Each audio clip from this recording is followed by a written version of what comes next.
देखिए, हम लोग यहाँ पे ये डिस्कशन अब एक दूसरे को काटने के लिए नहीं आए हुए हैं।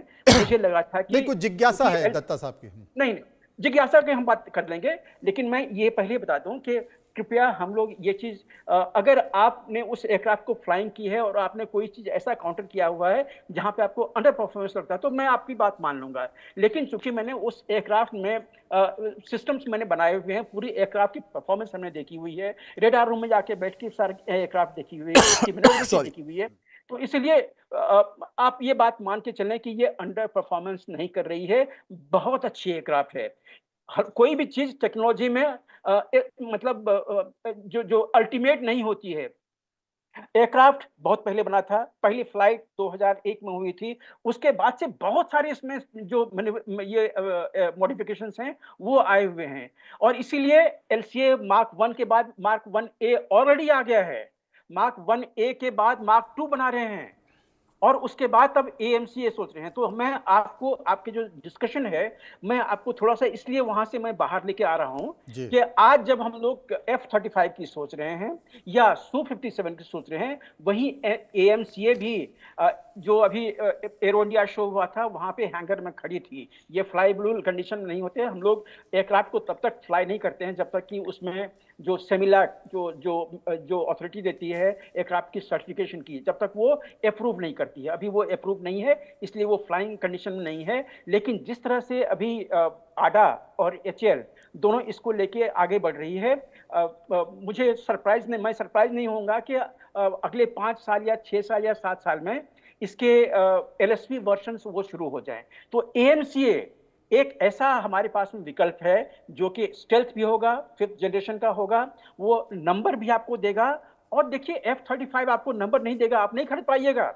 आप एक स्क्वाड्रन से ज्यादा एयरक्राफ्ट आप खरीद ही नहीं पाइएगा, इतनी स्काई रॉकिंग इसकी प्राइस है। और जी। इसकी जो मेंटेबिलिटी है, इसकी जो लॉजिस्टिक्स हैं, इतने कॉस्टली हैं कि आप इसको नहीं रख पाइएगा। अगर आपका मान लीजिए 2 एयरक्राफ्ट या 3 एयरक्राफ्ट अगर क्रैश हो जाता है, तो फिर आप देखिएगा स्काई की तरफ कि what should we do now.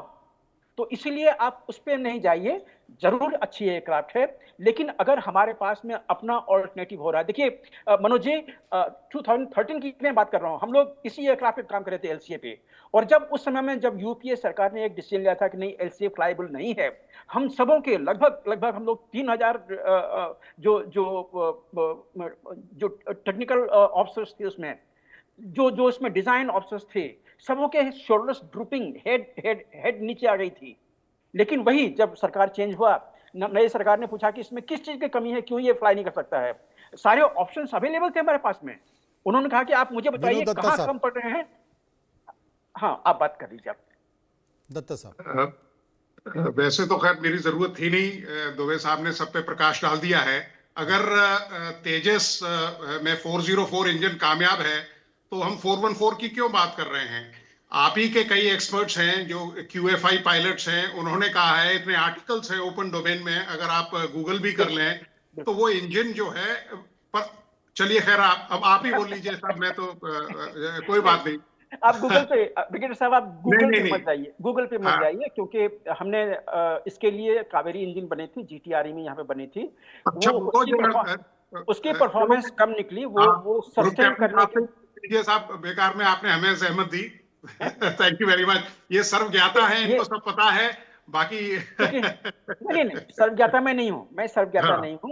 नहीं क्योंकि नहीं, मैं यहाँ पे डीआरडीओ में काम कर चुका हूँ, मैं यहाँ पे हाँ साइंटिस्ट भी रह चुका हूँ। इसलिए मैं हाँ, आपको बताता हूँ कि कावेरी इंजन बनी डीआरडीओ में थी। मैं भी रहा हूँ साहब, मैंने भी उसमें किया हुआ है, और काफी ऑपरेशंस ब्रांच में मैं रहा हूँ, आईडीएस में, और एयर ऑपरेशंस मैंने देखे हुए हैं, काफी उनपे वो किया हुआ है। तो मतलब ये नहीं है कि मैं, जो आप कह रहे हैं, अगर इतना समय लग गया एक एयरक्राफ्ट एम का जो है, अगर आप उसकी बात करते हैं, वो 2037 या 38 में उसको कह रहे हैं कि साहब वो आएगा, it will see the day light of the skies. तो जब तक तो बहुत देर हो जाएगी। तो हमारे पास, जो मैंने कहा था कि सबसे पहले तो हमें अपनी न्यूमेरिकल स्ट्रेंथ पूरी करनी पड़ेगी, बिल्कुल और उसके बिल्कुल, लिए आपने आप ये बिल्कुल देखिए, ठीक कहा। अगर उसमें खामियां नहीं है, इतनी रिपोर्ट्स हैं। मैं ये नहीं कह रहा हूं कि गूगल पे भी कई एक्सपर्ट्स ऐसे हैं, ऐसा नहीं है कि केवल एक अथॉरिटी ग्रुप कैप्टन झा साहब ही हैं, और भी कई लोग हैं हमसे ज्यादा दानिशमंद हैं, हमसे ज्यादा लोगों को कॉम्बैट एक्सपीरियंस है, they have flown their aircraft. हमने तो शायद जमीन पे उनकी वो देखी होगी फंक्शनिंग या उनकी जो बनाने की प्रक्रिया है। तो वो अगर एयरक्राफ्ट उसमें खामियां हैं जो QFI पायलट्स कह रहे हैं, जो टेस्ट पायलट्स कह रहे हैं, तो यकीनन उसमें इम्प्रूवमेंट होना चाहिए। और इसीलिए भारत G414 की बात कर रहा है। तो G414 की बात कर मतलब रहा है भारत वाकई को और भी कई जी। पैरामीटर्स इसमें देखने पड़ते हैं। लेकिन इन सब के बीच दो मनोज जी, विमान जिसको हर कोई समझना चाहता है, जानना भी चाहता है। बहुत बहुत शुक्रिया करूंगा मैं दोनों मेहमानों का। शुक्रिया BN झा साहब का, शुक्रिया विनोद दत्ता साहब हमारे साथ अगले शो में भी मौजूद रहेंगे, चर्चा करने की कोशिश करेंगे।